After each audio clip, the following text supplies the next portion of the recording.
Good afternoon, a very warm welcome. Thanks for tuning into Times Now. I'm Prithween Walia, and while the services issue and controversy is only escalating, with the Aam Aadmi Party now deciding to challenge the centre's ordinance, to which now the BJP has come out with a response. A press conference currently underway on part of the BJP. Let's cut across live. उसके बाद assembly बनी 93 में और उसके आधार पर दिल्ली में 20 साल सरकारें चली, हिस्टोरिक डेवलपमेंट के प्रोसेसेस हुए right from the first government till the end, लेकिन 20 साल में एक भी इंसिडेंट ऐसा याद नहीं आता जब किसी मुख्यमंत्री या सरकार के मंत्री और जो लेफ्टिनेंट गवर्नर्स रहे हैं समय समय पर, उनके बीच में किसी भी प्रकार की इस स्तर की कोई बातचीत, एक दूसरे के प्रति म्यूचुअल रिस्पेक्ट होता था, म्यूचुअली चीजें डिस्कस होती थी और आपस में 1 मिनट के अंदर कंसेंसस बन जाता था। कभी कौन से मंत्रालय में कौन सा ऑफिसर रहेगा इसके ऊपर कभी कोई झगड़ा नहीं होता था।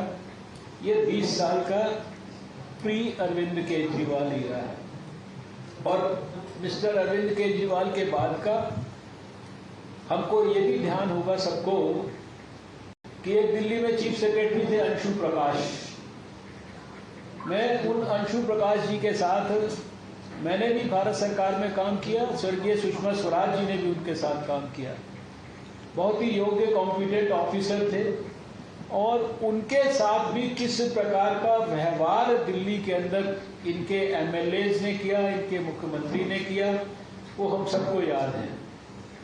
आज भी जो लोग उनको जानते हैं और आज के जो प्रेजेंट चीफ सेक्रेटरी हैं, ये एनडीएमसी के चेयरमैन भी रहे हैं।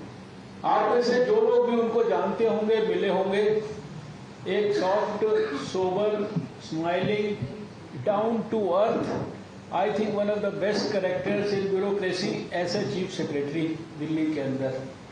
और अभी अखबारों में क्या खबर पढ़ने को आ रही है, आज दिल्ली के प्रमुख अखबार में अभी प्रवेश ही शायद हो सकता है विस्तार से चर्चा करें, पढ़ा कि 8 बड़े ऑफिसर्स ने जो है लेफ्टिनेंट गवर्नर को लिख के दिया कि किस प्रकार का उनके साथ व्यवहार होगा।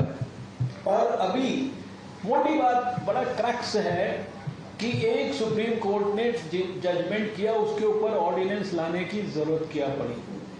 सुप्रीम कोर्ट का जजमेंट आते ही इस सरकार के मुखिया ने सबसे पहले क्या काम किया, उन अधिकारियों को जो कि सबसे ज्यादा भ्रष्टाचार के मसलों को इन्वेस्टिगेट कर रहे थे, टाइम बाउंड तरीके से उनको रिपोर्ट देने के लिए कहा गया था, उनको या तो हटाने के लिए प्रक्रिया शुरू कर दी या उनको उस जिम्मेदारी से मुक्त करने का काम शुरू कर दिया।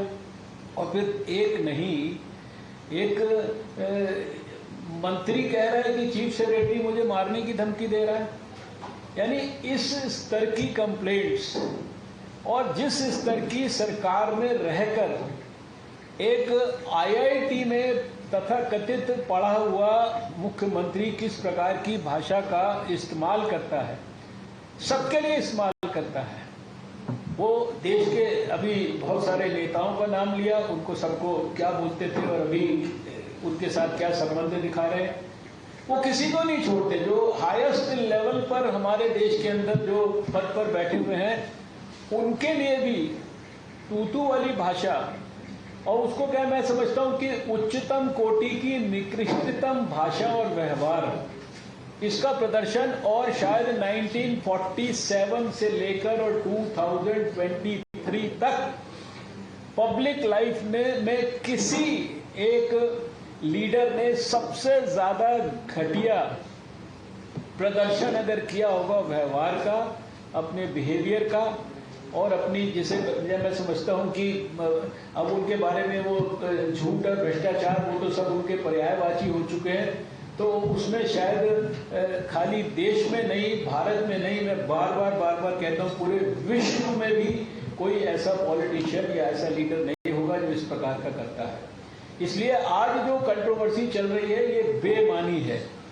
हमारे पास प्रत्यक्ष को किसी प्रमाण की जरूरत नहीं होती, इंटेंशन ठीक हो, विजन ठीक हो, नीयत साफ हो, वास्तव में जनता का भला करना हो, राजनीति ना करनी हो, तो 20 साल तक अलग अलग सरकारें, अलग अलग किस्म की विचारधाराओं के लोग ऊपर थे और नीचे भी अलग अलग किस्म के अलग अलग समय पर लेफ्टिनेंट गवर्नर रहे हैं। They were very highly qualified people from all walks of life. B.H. Joshi ji police के ऑफिसर थे, एक विजय कपूर जी दिल्ली में चीफ सेक्रेटरी रहे थे, तेजेंद्र खन्ना जी भारत सरकार के अंदर कॉमर्स सेक्रेटरी रहे थे और नजीब जंग जी जो है एक एजुकेशन के फील्ड के थे। लेकिन किसी के समय में इस प्रकार की हरकत नहीं हुई कि सरकार का काम एक दिन भी किसी पोस्टिंग के कारण रुका हो। और अभी भी भारत सरकार ने सिविल जो सर्विसेज अथॉरिटी बनाई है, उसका चेयरमैन कौन है? Chairman is the chief minister himself. और उनके साथ 2 आदमी हैं जो कि होम सेक्रेटरी हैं और चीफ सेक्रेटरी हैं। यानी उनको अपने ऊपर इतना कॉन्फिडेंस नहीं है कि वो अपने व्यवहार से या अपने निर्णय से, अगर निर्णय प्रामाणिक होगा तो मैं नहीं समझता कि किसी चीफ सेक्रेटरी या किसी जो होम सेक्रेटरी का जो है दिमाग में कोई फितूर होगा कि वो उनसे डिसएग्री करेगा।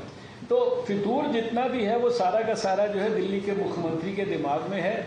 अभी उनको सिविल सर्विसेज अथॉरिटी का चेयरमैन बनाकर भी जब भारत सरकार ने जिम्मेदारी जो है दी है, उस जिम्मेदारी को भी निभाना वो इसलिए नहीं चाहते क्योंकि वो केवल राजनीति करना चाहते हैं। दिन रात जो है भारत सरकार को, जो देश में जो सत्तारूढ़ दल है उसको गालियां देना चाहते हैं। मैं समझता हूं कि देश की जनता बहुत गहराई गंभीरता से ये सारी चीज़ें देख रही है और जो ट्रुथ होता है उसकी पावर हमेशा अनबीटेबल होती है। इसलिए ट्रुथ की विजय होगी और बहुत जल्दी मैं दिल्ली के लोगों को अपनी पार्टी की ओर से भी विश्वास दिलाता हूं कि इस प्रकार की व्यवस्था से बहुत जल्दी आपको आज़ादी मिलेगी जिस तरह की इनकी करतूतें चल रही हैं। मैं इतना ही कहकर अपनी बात समाप्त करता हूँ। बहुत बहुत धन्यवाद डॉक्टर साहब। मैं निवेदन करूंगा चौधरी सांसद श्री रमेश पुरी से आपको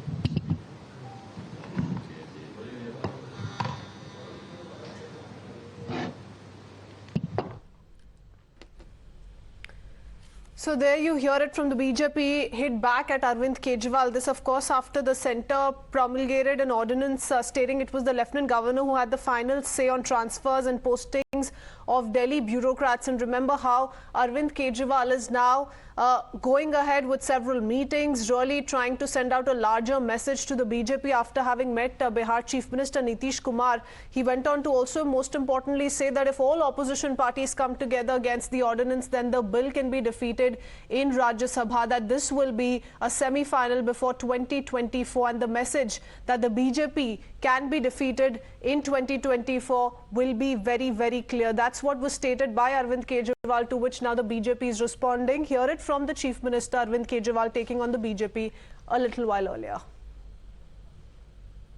उसके बारे में नीतीश जी आज समर्थन जाहिर किया कि ये उन्होंने वो हमारे साथ हैं, दिल्ली के लोगों के साथ हैं और दिल्ली के साथ जो अन्याय किया है केंद्र सरकार ने, उन्होंने कहा कि इसका मिलके लड़ेंगे। और मैंने उनसे निवेदन किया, अभी वो पूरे देश के अंदर विपक्ष को एकत्रित करने में जुड़े हुए हैं। मैंने उनसे निवेदन किया कि अगर सारा विपक्ष इकट्ठा हो जाता है तो एक तरह से राज्यसभा के अंदर अगर ये इसको बिल के रूप में लेके आते हैं तो इसको बिल के रूप में हराया जा सकता है राज्यसभा के अंदर। तो मैसेज पूरे देश में जाएगा कि 2024 के अंदर बीजेपी की सरकार जा रही है। जो कुछ भी करने की कोशिश हो रही है केंद्र सरकार के द्वारा, ये तो एक विचित्र बात है। इसलिए तो हम लोग कह रहे हैं कि सारे देश में सब लोग एकजुट हों ताकि ये लोग संविधान का भी और किसी भी चीज का अपने ढंग से जो इधर से उधर कर रहे हैं तो राज्य सरकार को जो अधिकार है काम करने का, उस काम को रोक दिया जाएगा।